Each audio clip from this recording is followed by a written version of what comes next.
Learn today from a bike mechanic turned farmer and researcher who has been trained by millions of earthworms. We talked about vermicompost, seed inoculation, but also what policymakers should know about farming, plus the role of technology in the regenerative transition, and why he's so excited about AI and robotics.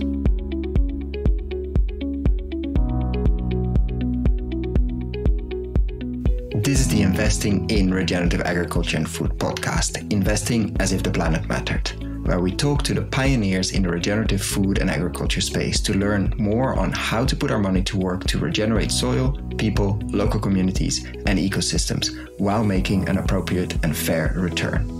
Why my focus on soil and regeneration? Because so many of the pressing issues we face today have their roots in how we treat our land and our sea, grow our food, what we eat, where and consume. And it's time that we as investors, big and small, and consumers start paying much more attention to the dirt/soil underneath our feet. This podcast is part of the AI for Soil Health project, which aims to help farmers and policymakers by providing new tools powered by AI to monitor and predict soil health across Europe. For more information, visit aiforsoilhealth.eu or find the link below.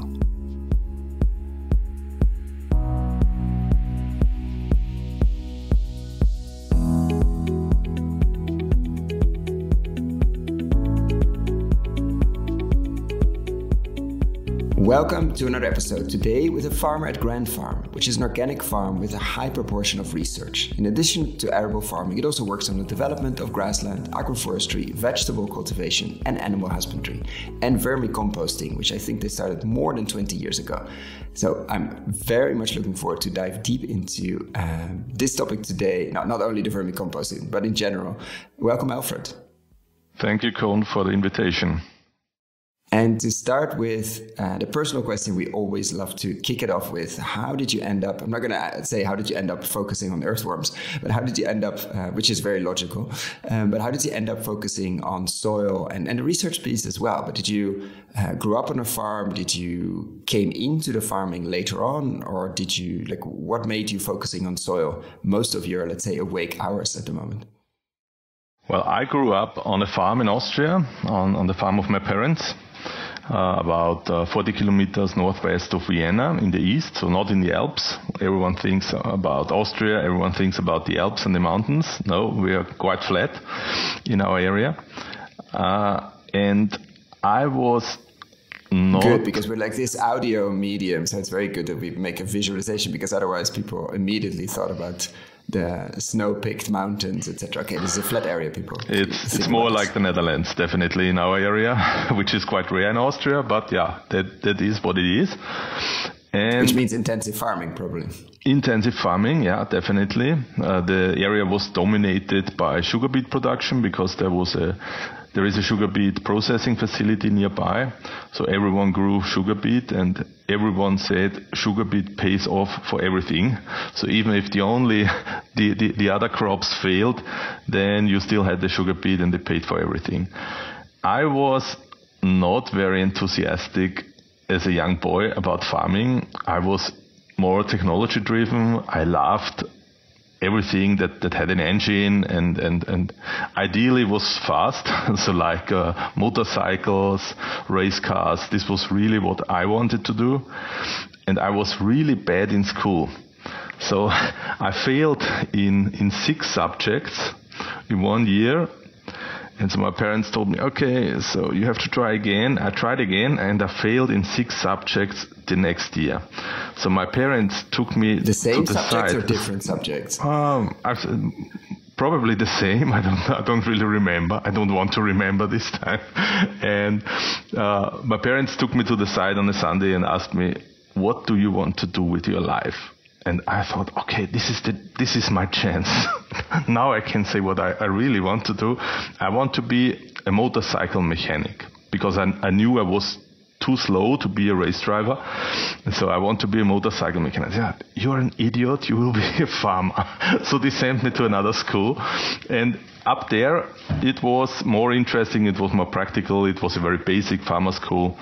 So without higher education. And I can say what brought me to farming, what brought me to soil is, I always say, I'm trained by earthworms.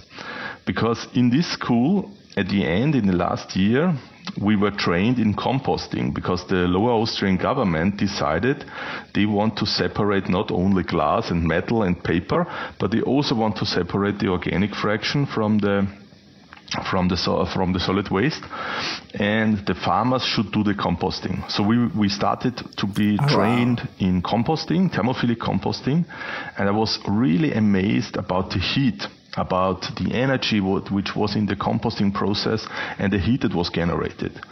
So I thought, okay, let's do something with it. Let's try to install a heating system with compost and heat swimming pools, houses, buildings, whatever. And that was the start of the internet. And I was always a little bit computer nerd, and I started to go on the internet and looked for composting technologies, and what always popped up was vermicomposting. So this is how I got into vermicomposting. And then I visited California for 10 days together with a friend to visit some earthworm farmers there. And what we did, we also visited the University of Berkeley.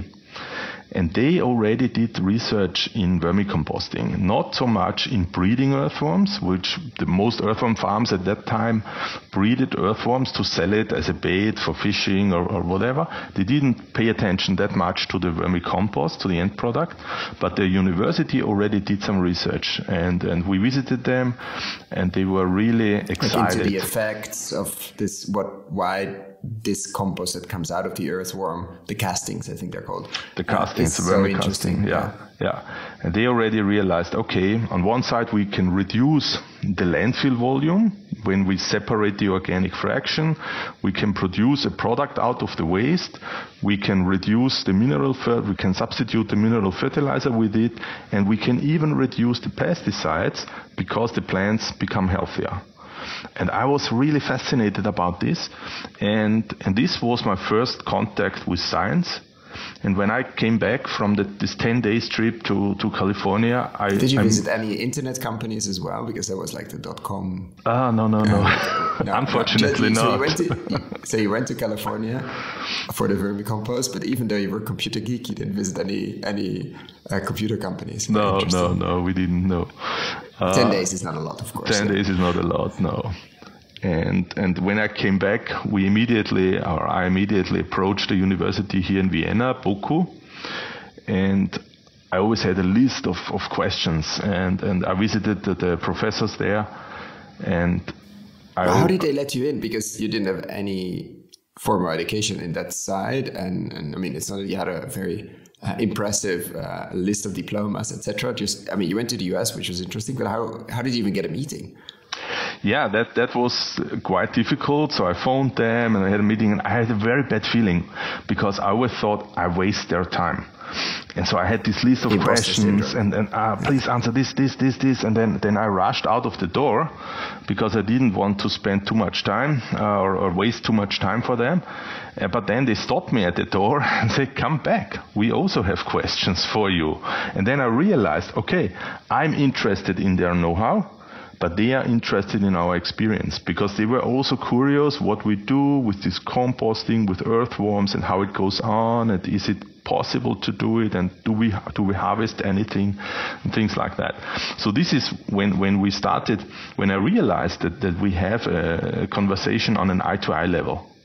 So because I was the guy Mr. Professor, I'm so sorry Thank that you for I disturbed you. Yeah. And then I realized, no, these guys were as interested as I am, and so we started to do research and work together, and this was really the start of our cooperation with science. And then when did the farm or a farm get back into the picture? Because you could have done that there's a world to discover, and especially even more now, but I think you could have kept yourself busy, quote unquote, just with the compost, but you also decided at some point, or maybe it wasn't decided, it was decided for you to farm, or to farm again. Like, how did that happen?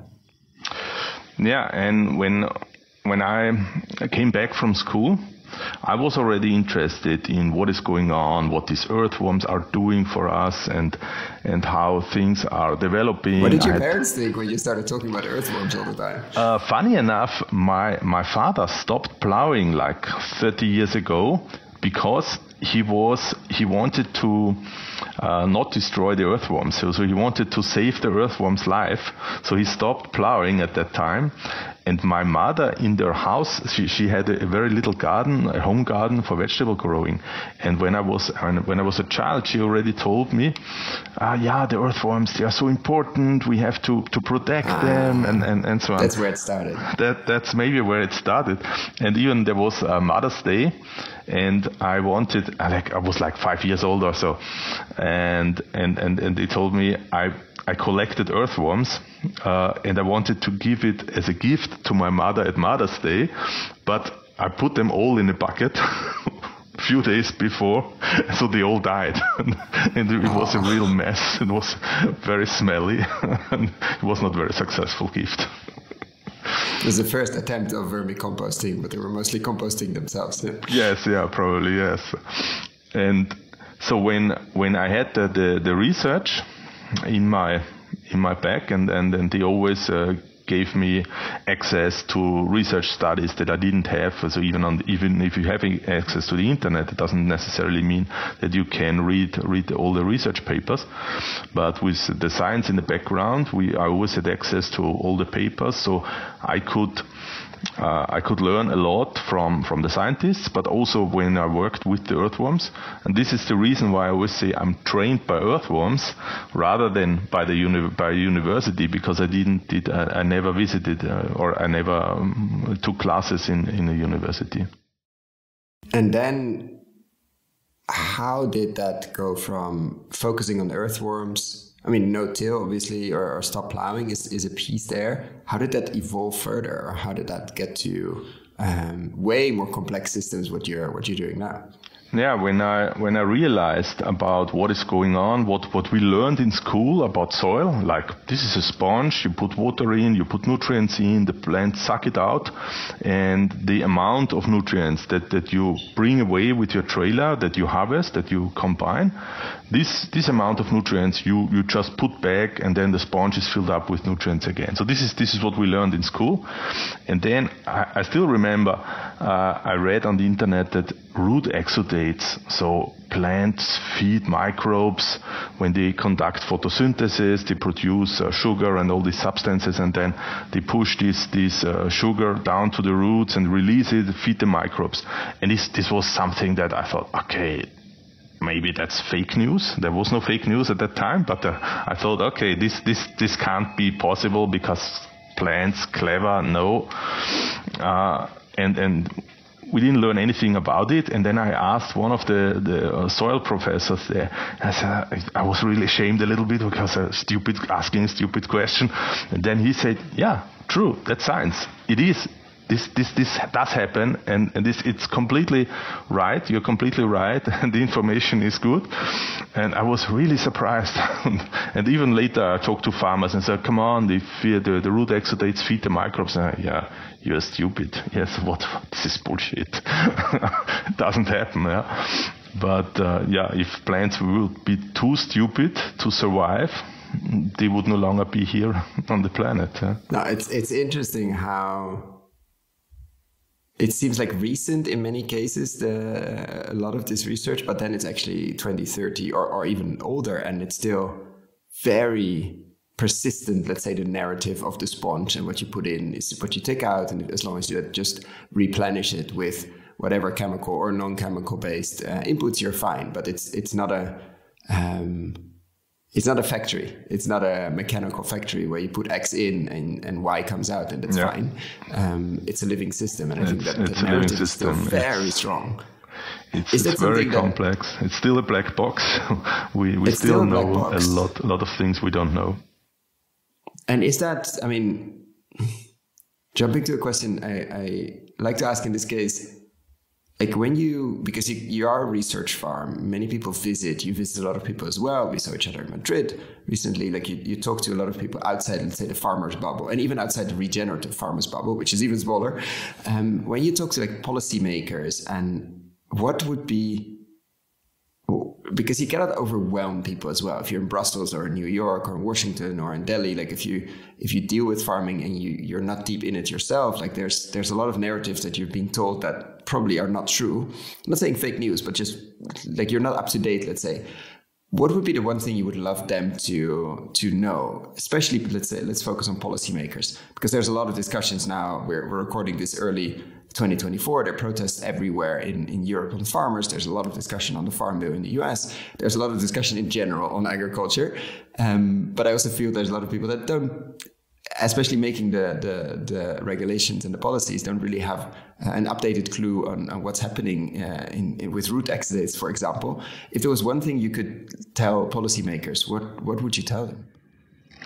Well, I would love to talk to them so they understand how complex, how holistic soil regenerative farming is, and how much impact it has on humanity at the end, and on society, and on the climate, and on the environment, and all these things. So everyone is, you can call me a lobbyist, yeah. So every lobbyist is talking about how important his or her sector is. Yeah, okay, this is really important. You have to decide in this direction, but like the sector we are in is really big. So it has so much impact on so many different things. So, for example, our market gardening, not our market gardening in general, yeah, our garden. It has, we compared it to the Sustainable Development Goals, and we have impact. Some smaller, some bigger, but we have impact on 13 out of the 17 SDGs. So this is really big, and then you understand what is going on and how important it is. And this would be the thing that I would like to explain decision makers. I say, okay, this is something you have to look at, because it's farming is part of nature.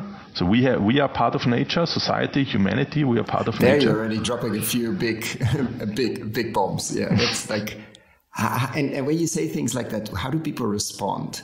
Like in the offices in Vienna, in the offices in Brussels, like when you say we're part of nature, do you see like the nod, like yeah, there's another hippie, or do you see like how do you connect to people? How do you connect that message to people that are not every day in a market garden, don't always eat amazing food, that don't understand where roots exudates come from and why earthworms are so important?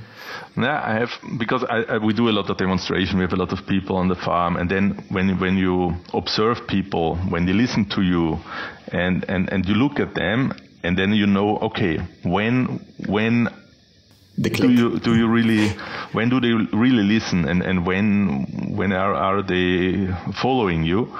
And there are some sentence I always say. So, for example, this trained earthworms thing. Yeah, that's something I always say, because I find it funny and interesting. But then it's also we also say we produce vermicompost, and then we say no, sorry. That's wrong. We don't produce vermicompost. Our earthworms produce vermicompost. And why is that important? Because we, as humans, we cannot make soil.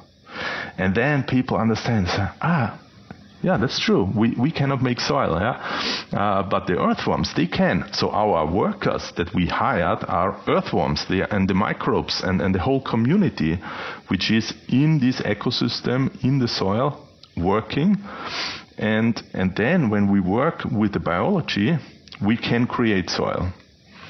And these are so little things, or if I tell them, for example, also it's quite nice in the garden when you stand in the garden and say, okay, because we have a box scheme. So we sell vegetable boxes every week to our customers. It's a subscription system. And then we say, okay, what's in the box?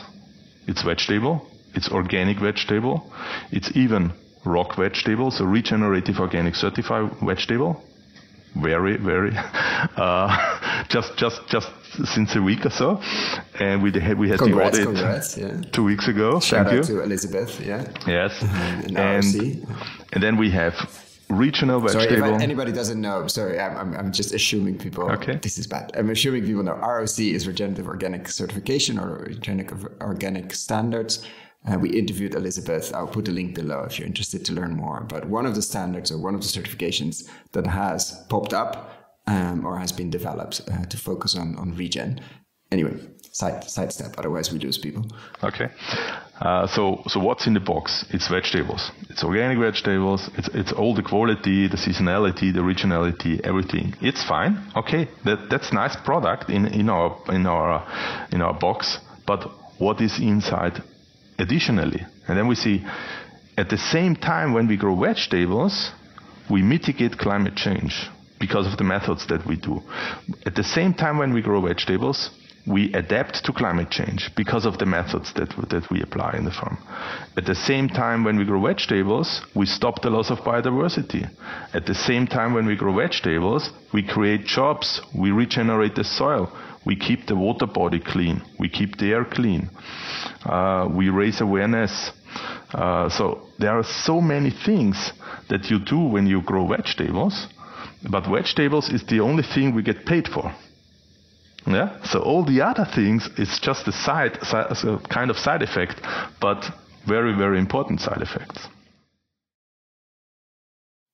There's so many rabbit holes. And then let's describe a bit the farm actually, because you mentioned a few pieces and we're in an audio medium as we already established before. So let's, if you look out where you're now, like just in terms of hectares, size, what kind of different operations you have, just to give people a feeling of what we are talking about at the moment. We talked a lot about worms, so definitely want to know how many or how, I don't even know, you cannot count it, but like how that came about. But what kind of farm are you operating now, just to give people an idea? Yeah, we have two companies on the farm located. One is Grand Farm for research and demonstration. It's a 90-hectare farm. It's about 150, 170 acres. And it's an arable field farm. It's a research and demonstration farm. So we renamed the farm. We didn't do anything, but we just renamed the farm from Landwirtschaft Grand, which is Landwirtschaft is farm in German. Because Grand is my family name. So we renamed it to Grand Farm because then everyone can understand internationally, okay, it's a farm for research and demonstration, because we wanted to do something different, because we already worked with scientists for like 10, 15 years. But then we realized that very often the scientists take over the project. So they call me and say, okay, can I rent a field because we want to do wheat variety trials, for example. And then I respond, okay, nice, yeah, let's do this. And I have an idea, let's do a blend of different varieties, and let's do this, and let's do this, and let's do undersowing with white clover or whatever. And then they always stop me and say, oh, Alfred, sorry, but there is a budget. We have a budget. Everything is calculated. The plan for the research is already calculated. So we cannot change anything. And I was really often quite pissed off. So I said, okay, I want to be a research farm, but I want to say what we do. Decide what. I want to make the initiative. I want to bring up the topics, and I want to be part of the project right at the beginning when we start thinking about it, because then we can involve all the ideas that I have, and all the challenges and the innovations and everything from the farm, from practice. I think that's quite important. So that's one, and then the second company? That's the farm, and the farm has 3 pillars. The research topics, so soil health is inspired by the work with earthworms, is a main topic. Then agroforestry. We are more specializing in multifunctional hedges. Again, very systemic. And market gardening, which is growing vegetables on small land by hand, very diverse, and selling it to customers directly. So the other company is Vermicompost Naturprodukte GmbH. It's a limited. We outsourced it like 14, 15 years ago from the farm, because it started at the farm, the vermicomposting activity.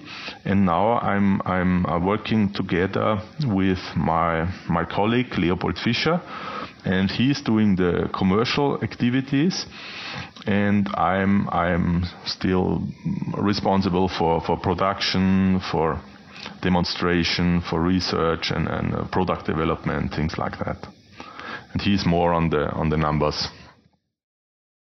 And so that basically is a vermicompost company, meaning it uses organic waste or organic streams and produces vermicompost for other farms to sell, basically. Exactly, yeah. So we are using organic resources, not so much waste. So we're using, for example, lucerne hay or alfalfa hay, which is a kind of clover. It's a legume. It fixes nitrogen. We have it in the crop rotation on the farm, and we harvest it and bring it to the compost place, compost it together with green waste. And so we do a thermophilic composting process first to have a hygienization step, and then we feed the compost to the earthworms, and the earthworms produce the vermicompost out of it, which later on is sold as a solid material, so as a fertilizer. But then we also have other products like soil amendments, where we have biochar involved. But the main product is peat-free soil substrates, which are bagged in 10 liter, 30 liter bags and sold all over Austria through a food retailer chain. And just to give an understanding, roughly how many worms have you hired, let's say, or how many co-workers do you have? Is that in the millions? Is it in the how does that work? Yeah, it's definitely in the millions. Yeah. So it's big. Sometimes if you grab in and take a handful of compost, then like 20-30% of the compost that you have in your hand is earthworms. So it's as a really company big. that's like say the quote unquote, I'm doing air quotes, alternative input space as a company is interesting, because we've seen, I think there's a bigger question there. There's an interest in replacing a lot of the chemical fossil fuel based inputs. And at the same time, there's sometimes seems to be a tendency that then, farmers can do that themselves. If you just Google and you go to YouTube, et cetera, all farmers should be doing blah, blah, blah, blah, blah. And the reality is, I think that's just not going to happen, because you need an industrial production side, which could be big or small, but quality. So how do you see that alternative input space, or the new input space, or modern inputs, let's call it differently, in your experience, is there a lot of room to grow, interest? What is your outlook, let's say, with the alternative input? Let's say modern inputs. Let's keep rephrasing it. It's really interesting, because when we started the company, we really focused on consumers, because we say, okay, the product that we produce is quite expensive, because it takes a lot of time to produce it, a lot of effort. You have to imagine how much poops can a worm produce in a day, yeah? And then you have to sum it up to cubic meters. So it's an expensive product. And so we focused only on consumers, because we said it's professional growers, farmers, they can't afford the product. And I was always angry with myself, because I thought, okay, we are producing a very high quality product, and I can't use it on the farm because my crops don't pay off for such a kind of fertilizer. And that brought me to do seed inoculation, where we now inoculate seed and do research. So we inoculate the seed, we cover the seed that we drill in the soil, we cover the seed with the microbiome, with the community of microbes from the earthworms, and so we bring back life into the soil with the help of the earthworms, and we can reduce the amount down to 1 liter per hectare, and we still have a significant impact. And that's crazy. That's really crazy when you look how powerful nature is. Because when you put it on the seed, and then the seed starts germinating, and the root, the taproot comes out of the seed, it grabs, it takes some of the microbes from the seed hull, and then the root acts as a transport system into the ground, into the subsoil, and at the same time the root acts as a support system for the microbes, because it feeds with the root exudates that we talked earlier about. It feeds the microbes, and the plant decides which type of microbes they feed, because the plant is under control and says, okay, now I need phosphorus, so I feed these guys who can mobilize phosphorus in the soil, which otherwise would not be plant available. And you have to imagine the microbes are like a toolbox. It's like you have a mechanic, you have a broken engine, and you can't do nothing without his tools. So it's the same with the plants. If the plants do not have the tools in the soil, the microbes in the soil, which can communicate with the plant, then you end up like in a hospital where you have to feed the plant with minerals and pesticides and everything to keep it alive. If the plant is healthy, it's like a healthy gardener. Yeah, it's like we always compare compost is like an apple for people, and minerals are like fast food for people. Yeah? You make a very successful body, like in terms of weight, but probably not the most healthy one. And it's a little bit the same with the plants. And so now with the inoculation, you are selling to, or you're doing research, are you already selling to farmers? Like, have you reached, are you using it on your own farm? Like, does it make sense now with using a liter per hectare compared to many tons or kilos of compost, which is impractical unless you drop the price dramatically? Yeah, we can really reduce the amount. So we don't bring any nutrients back when we only apply 1 liter.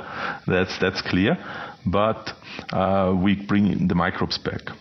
And so we can bring, and especially the biodiversity of the microbes, which is not in thermophilic compost because of the heat.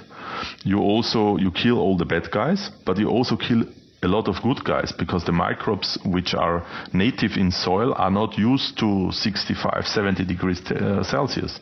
So you kill also, and you reduce your biodiversity. But when the earthworms consume the thermophilic compost, then they bring back biodiversity immediately. And this is what we apply to the plant. And why is that important? Because we cannot produce compost for the whole planet, for all farming on the whole planet. We can't produce enough compost for Europe, we can't produce enough compost for the USA, for all fields, for all pastures, for everyone. And therefore what we need, and then often you have the problem of the quality of the compost, yeah, when you consider, okay, heavy metals, microplastics, things like that. So the quantity of compost is an issue, the quality of compost is another issue. So we try to focus on a very high quality and then use very little to get that leverage and scale it up to millions of hectares. That's the idea. And you're saying that the seed part, like the moment of the seed and the inoculation, it's not the first time I'm hearing this, but that's the highest lever point, like the lever to pull as well. If you have only one shot, like if you have only one place where you can insert something in the system, let's say, that's the point at least to start. Exactly. So if you're talking about compost tea and if it works or not, and then you often have the discussion. And when you spread, the question is, where do you apply it? Because a compost tea or compost extract, or however you name it, is the main agent is biology. And this is different if you have a chemical agent where you say, okay, this is like, I don't know, let's say a neonicotinoid, where you need a certain amount per hectare. And if you have microbes, you don't need a certain amount of hectares. You only have to apply it to somewhere where they can breed and rebreed and establish and then grow. Pesticides don't breed themselves, no. Pesticides, fortunately, they can't breed themselves. Yeah. So this is a completely different approach. So you have a living organism, and then you have to apply it somewhere where it has the best chance to establish and then grow. If you do that on a growing population and you put it on your oat or wheat leaves or vineyard leaves, there might be an effect. But if you put it on the seed, you put it exactly where everything starts and where the transport and the support system is. So this is the highest chance to grow. And why do we know that? Because we inoculate soybeans, for example, with rhizobia bacteria. We inoculate all the legumes or different legumes with rhizobia bacteria, where we know, okay, we don't have this type of rhizobial bacteria in our soils in Europe, for soybeans, for example. So we apply this only to the seed, and then how much do you use? Maybe 400 milliliter per hectare. And when you dig in summer with your spade, you can see with your naked eyes if it was successful or not. How many nodules do you see on the root? So it's very easy to check, and we know that it works. It's a concrete mixer. You throw in like 20 kilogram of seed and 100 milliliter of inoculum, and you just it just touches the skin, and when the taproot goes out of the seed, it takes some of the microbes with it, and then you can see that the microbes you can find the microbes in 25-30 centimeter depth. So this is just in one season, how deep it goes. And we did the same, but not with one species, but we said, okay, if it works with one species, why not do it with tens of thousands of bacteria and fungi and protozoa that you can find in a vermicompost. Yeah, and there's another piece there. The easiness. Yeah, you need a concrete mixer, like you said, and that's it. It's not that you need another passage over the land. Nothing else changes, and we do that actually with seed inoculation, but with the chemical side quite regularly. But you don't need any super complex machine or another very heavy diesel-powered strip over all your land. Exactly. Changes a bit, but not fundamentally, and the effect is enormous. So this is a huge lever. Do you see a lot of excitement, like colleague farmers, people, like in the space, as this is getting out of the science part, out of the lab, and way more into the field, or is this still too much on the radar? Definitely. So as I told you, we started with consumers only, but now when soil health is a much bigger topic than it was like 5 years, 10 years before. I still remember my friend Jeff Moyer when he first came up with the idea of soil health, because in 2015 we applied the roller crimper method on our farm, and I called Jeff on the phone 4 times. The secretary was said, he's not here. After the third or fourth time, then she thought, okay, this guy doesn't give up. So she said, wait a minute. And I started talking to Jeff and asked him if he would support us if we have questions, and trying the roller crimper method. And it was now it's a fantastic friendship, and he was the CEO of Rodale Institute. The CEO of Rodale Institute. He just retired. He just retires now in April, but and he came up with the idea of soil health. So I wasn't really aware. We said soil fertility more, the term. We used more this term. But then he came up with soil health. It's much more holistic, and it has much bigger impact.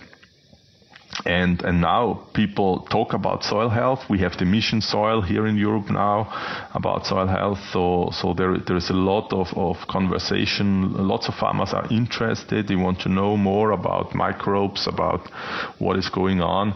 And the fun thing with the vermicompost is that there's a lot of research out there, who says, okay, this works, it's fantastic, and you see a lot of scientific evidence, but actually we don't need it. We don't need the science. We don't need to even not to understand it. Because in my capacity, in my mental capacity, in my financial capacity, I will never find out what is going on with all the different microbes, how is the relationship, who are the more important, who are the less important, and I think this is a very wrong approach to it. We are always looking for the best. Okay, let's select the best and then breed them in a factory and sell the best microbes. But every single microbe needs a certain environment in moisture content, oxygen, temperature, pH level, and so on. But it's only working if you have the diversity. Only then it's a stable, resilient system. If you have one species, and if it might be the best one that you ever can find, if the environment range goes out of their comfort zone, you have nothing. You have completely lost. So biodiversity is the reason why this planet is so beautiful, why this planet is so complex, so every single ecosystem, and why it's so stable. The problem is that we as humans, we are the invasive species in every single ecosystem because we are so adaptive. And when we think about vermicompost, when people ask, okay, how good is it? From 1 to 10, I can say I don't care, because the plants are used to this product since 100 millions of years. And through the evolution, they learned how to use it. We still don't know, okay, they use the microbes, they use the humic substances, they use the nutrients which are in, they use the phytohormones which are in it. But maybe they use even more, because the ones, we don't know. The survival of the fittest, the ones, these plant species that could use this ecosystem the best, they survived all the harsh conditions during the evolution. And so they are used to this product. And all the plants who say, okay, I won't eat earthworm shit, eek, they just didn't survive. They are no longer on this planet, maybe. And I had to think of, we had Chef Dan Barber, who also has a seed company, on the show a few years ago. I would link it below, and he was talking about one of his, not a recent discovery of him, but I think a corn species that one of his breeders found somewhere that fixes his own nitrogen, gives an amazing, it's actually a corn for chicken feed, or it's not for that, but he wants to taste it. I don't think he tasted it yet when we interviewed him. But it only does it in healthy soil. So until now, we just never noticed that until somebody managed to put it in healthy soil, or I don't know, maybe some corn escaped and went to grow somewhere next to the road and decided that it was a good spot. But like until we place plants in healthy soil, and until we don't even know what it does, let alone how, which is for a separate conversation if we even need to know that. So but that's uncomfortable, I think, for many of the scientists. I still remember talking to another farmer. He said, yeah, we tested on a few hectares. If it works, it works. We scale it, and then we're maybe going to research it. But like, we need to see it. We need to see that it works, and that's the most important piece. How it exactly, this activated water, makes a difference in our irrigation, I don't really care, because I just need to run the farm year after year. And if I like to ask this question, if we would do this conversation live in front of an audience, so not of policymakers like we discussed before, but actually of investors, either investing their own money or in charge of, let's say, pension funds, banks, etc. Of course, they're enthusiastic. They learned a lot about earthworms after this evening. But if there was one thing, one seed you wanted to plant in their head, one thing they remembered from this evening, what would that be? I would like that when they go out, they realize the impact and the holistic approach that we have in regenerative farming, and how important it is for humanity. Because at the end, I would think, okay, why are we here? What are we aiming for in our life? Yeah? So most farmers, if you ask them, they want to hand over a farm bigger than the one they received from their parents. So this is very often one of the goals. My life goal is, okay, I buy 2 or 3 fields, and then I hand it over to the next generation, and it's bigger than the one that I received. Okay, that's not what I'm aiming for. And then I think, okay, let's think about nature. What does an ant, what does a tree, what does a lion is aiming for? I think the number one is to make sure that the next generation, the species, survives and thrives. Yeah? So the lion wants to have children and want to have successful, and the tree is the same. Yeah. So this is the thing that I think humans also are allowed to aim for the next generations. But what we are doing now on a short-term run, yes, we do this. Yeah. So we grow. The world population is growing, but on a long-term run, it's bad what we do for humanity.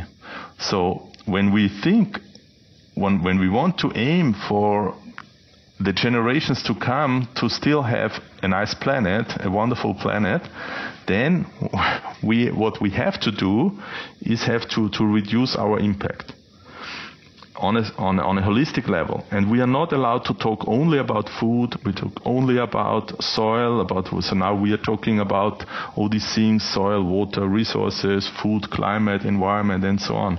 But it has such a big impact on society. And it has this holistic, systemic approach that I really would like that people understand, investors understand. It's not only about food, it's not only about profit.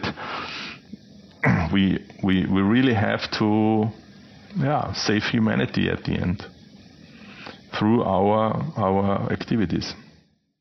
And so what would you do if we would flip the question and you would be in charge of a large investment fund, let's say €1 billion? I'm not looking for exact euro amounts. I'm just thinking, what would you focus on? What would be, it has to be invested. It could be some money for lobbying, but the majority has to be put to work and at some point come back in whatever shape or form. Could be extremely long-term investments, but it should be considered as an investment. What would you focus on if you had €1 billion, which is, of course, an insane amount of money? I would put the money into education. I think on a long term, you said it can be long term. Very long term, yeah. Then the profit comes back, even within 10 years or so. We would see the profit. Now, education of farmers, education of whom? Society at all, because we are only talking about farmers and farming and regenerative farming, but at the end we cannot solve these problems that we have, all the challenges that we are facing now as a society. I don't want to count them. It's like 10 or so, which are just look at the planetary boundaries. 6 just exploded. We cannot solve the world. We cannot save the world with farmers only. So we have to think as a society, with all the actors, the children, the students, the consumers, the politicians, the science, education, all the different sectors, from mobility to energy, whatever. We all have to work together, and we have to start now, immediately, and to work on all different problems at the same time. And therefore, because we don't have time to say, okay, let's work for the next 3 decades, work on climate change, and then we think about biodiversity. No, we don't have that time. We have to start working on all problems at the same time. And this is where, for example, the market gardening, that's why we started the market garden, where we have an impact on 13 out of 17 SDGs. And this is in my sector, which is growing food.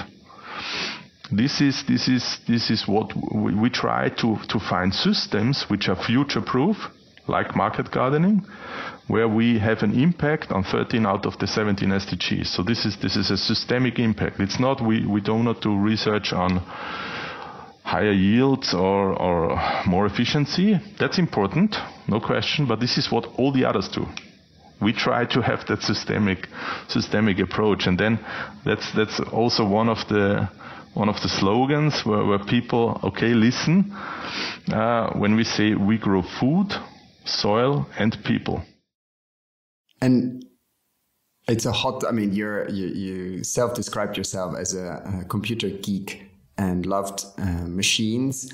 What do you see? Because sometimes there's this narrative, also in policymakers and investors, that, these regenerative food and agriculture people are, first of all, anti-science. I think we established that that's absolutely not the case, but also anti-technology. Like, what do you see as the role for technology in, I mean, we're recording this through technology, but what do you see as the role of technologies, which I consider quite widely, even financial structures and new ways of doing stuff. But for you, like, when people come with that attitude of this must be we all have to do everything by hand farm, when they come to you, how do you diffuse that bomb, or how do you change that narrative when people have that idea on especially on regen? I feel like people, then we go back to whatever. Well, that's not the case, but we need good stories and narrative to change that quite stuck narrative, honestly. Well, I love to do both. I love to sweat in the garden or on the field and to try to be really back to the roots. But at the same time, I have my headset and talk to people in a different language on the other side of the planet.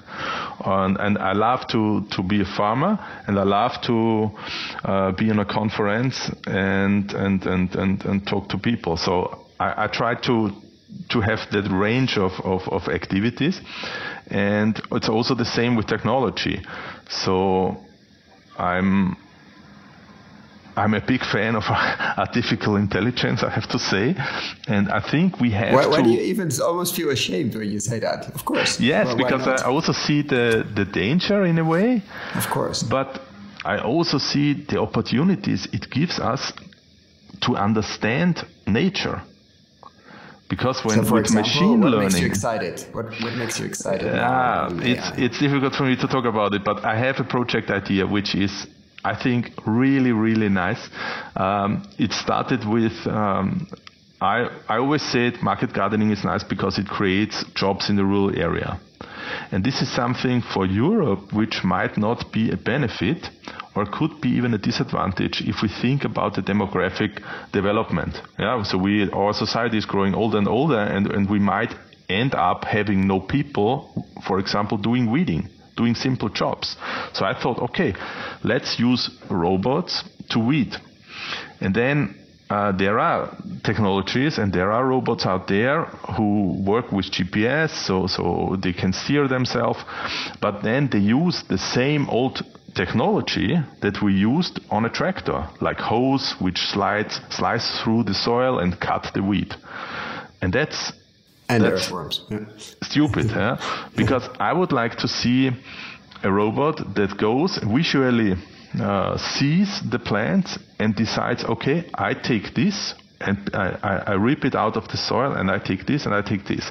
And when you do that, then the machine can learn, okay, which different plant species are there, which different weed species are there. And then it can say, okay, this type of weed is not so dangerous for my crop, or it's even supportive because it has a rhizobial activity. Yeah. Let's leave it there for the next 3 weeks, and then take it out when it starts flowering or something like that. Yeah. So you can do completely different decision. You can makes much more sense and helps the biology. But then, and this is the most probably even better than an average human. Yeah.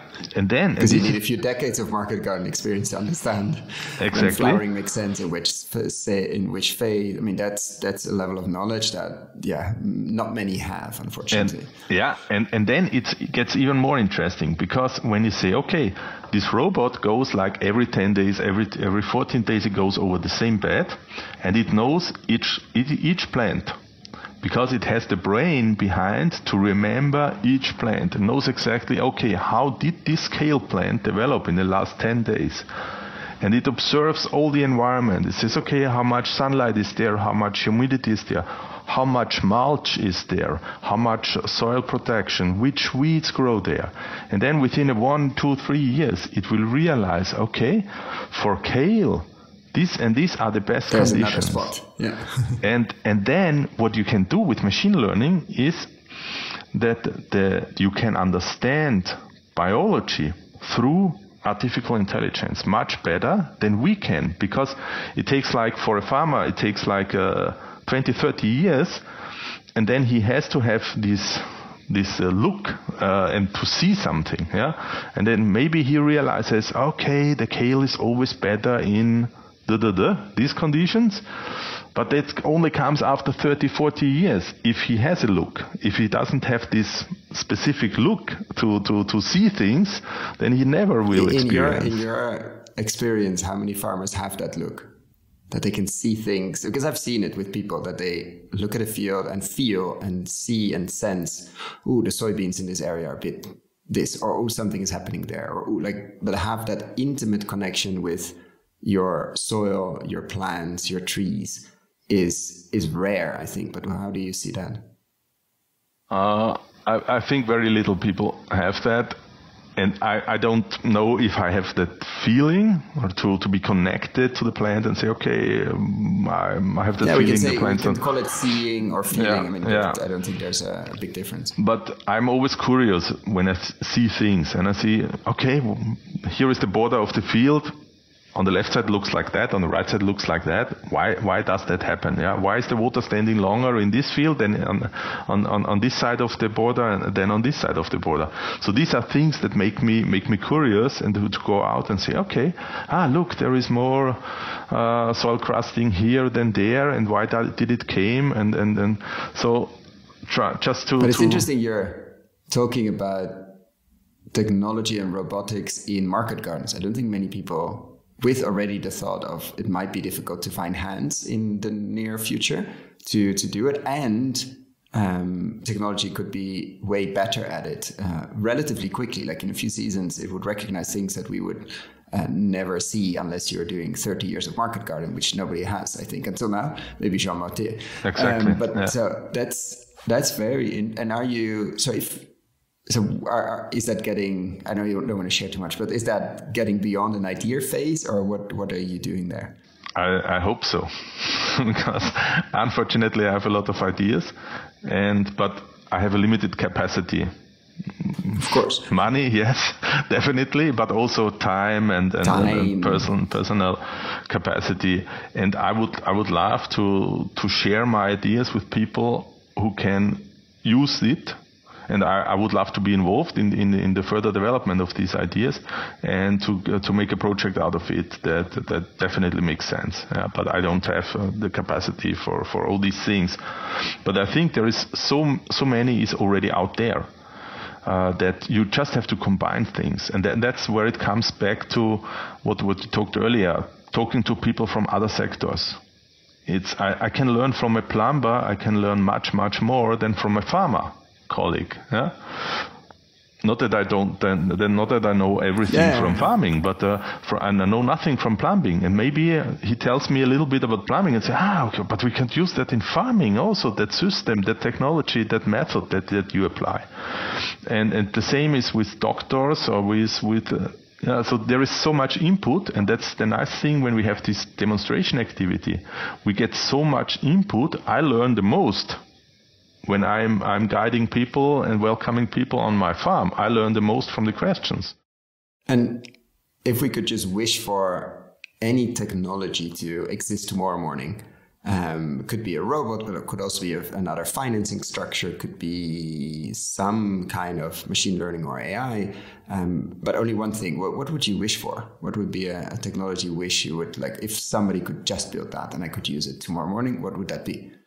It would be exactly that robot that learns biology while doing weeding, collecting data, endless data, and applying it and learning and get conclusions out of these enormous data. And then we could even apply it to large field application, arable field application. But we have this learning phase in market garden with all that different crops and all that different situations, and with ground cover and mulch and compost application and all the different. And then we can apply it on large scale, like 5 meter wide, autonomous driving, whatever. You're saying basically the market gardens are the ideal data set to learn on, because they're sort of like, if you can do it there and you can add a lot of value there, because you're saying that exactly. It's are you already feeling that crunch of not finding people to work in the market garden, or is that something you think is going to happen? Definitely not. So we have a lot of people who want to work on our farm. Because we've seen an explosion basically of market gardens. Exactly. Through Richard Perkins, through other people like yourself, through like really, and they often are like under the radar. I think most finance people as well, like it wouldn't even show up as a farm because it's too small, but some are extremely financially successful, environmentally very interesting as well, growing a lot of food from a hectare, 2 hectares, etc. Direct to consumer, very interesting businesses and very environmentally sound businesses. Just nobody outside the market garden bubble is talking about them. So I think there will be a significant growth over the next years, because but it's also dangerous. Cities, etc. It's also dangerous because people are very enthusiastic about it, and for a reason. Very hard work. But it's super hard work, and a lot of gardens close after 2-3 years because people burn out.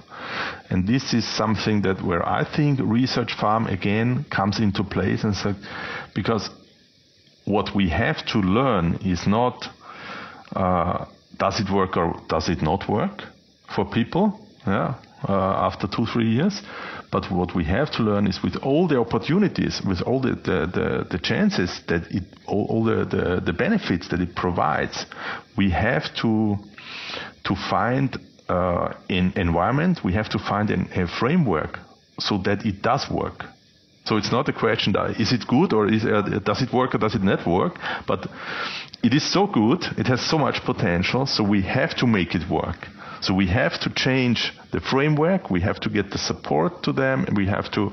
There is no training. There is. You are completely out of the common agricultural policy because you are too little, and all these things. And this is what we try to do. We try to create a task force, market gardening, where we involve the financial ministry, the Chamber of Agriculture, and everyone. And I say, okay, this is so fantastic. We have to make it work. How do we do that? And not because put it on the shoulders of the market. After 2 years. Yeah. And as a final, usually leads to more questions, but as a final question, if you had a magic wand and you could change one thing overnight, anywhere in the food and agriculture system, so this could be as big and as small as you want it to be, what would that be? Difficult. I think I would try to raise awareness about things, so people are more aware about what is possible, what we have to do, where we have to move to, on a systemic, on a holistic level, and not only on a farmer's level. What would be the main thing you want them to realize? We all wake up tomorrow morning, and what would be different in our minds? What would seed, or in our gut? I mean, it probably controls more.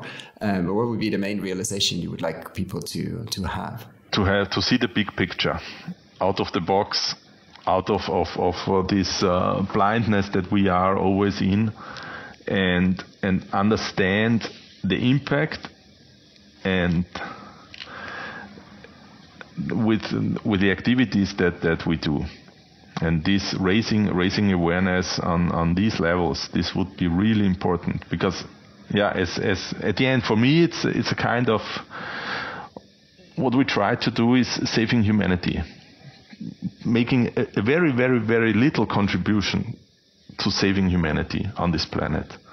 And when you have this switch of mindset, that we think, okay, what we do is for the next generations to come, then we would immediately stop every war, stop every pollution, change our energy consumption and everything. Yeah.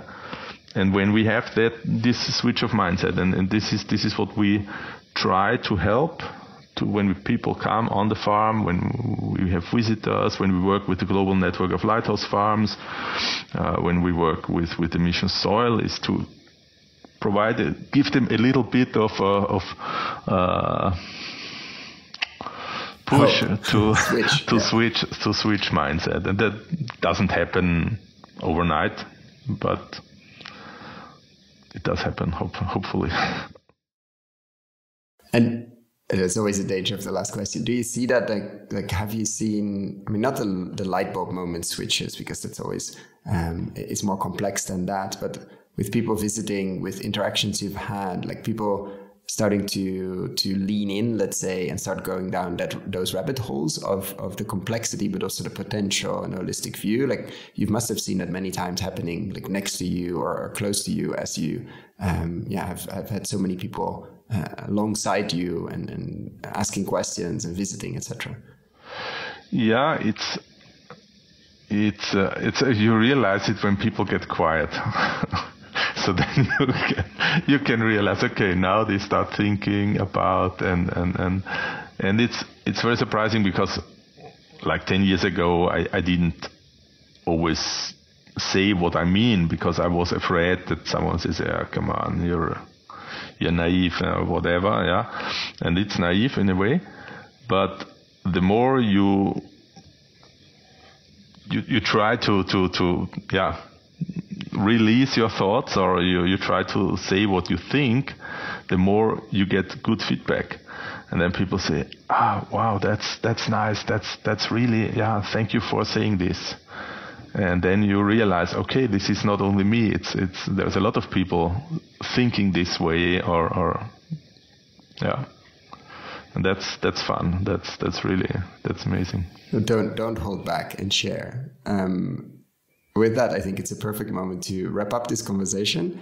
And I want to thank you so much for, of course, the work you do and coming here to share. I hope you didn't hold back anything here. And I would love to keep checking in, obviously, on the Market Garden robot, or whatever the name for sure will be different. But I think there's a fascinating time now with AI and with the potential, of course, the risks, but with the potential it brings to understanding more of these systems, or at least seeing connections that we, unless you spend 50 years on the land, we're just not going to see in our lifetime. And as we discussed before, time is of the essence. We don't have 30 years to figure things out. We need a few and get moving. So thank you so much for using your Monday morning to record here with us and for sharing. Okay, thanks, Cohen, for the invitation, and thanks for your work. It's also really great what you do. I just listened to several of your podcasts when walking the dog, and it's always great and fun to listen. Thanks for your work. Thank you so much.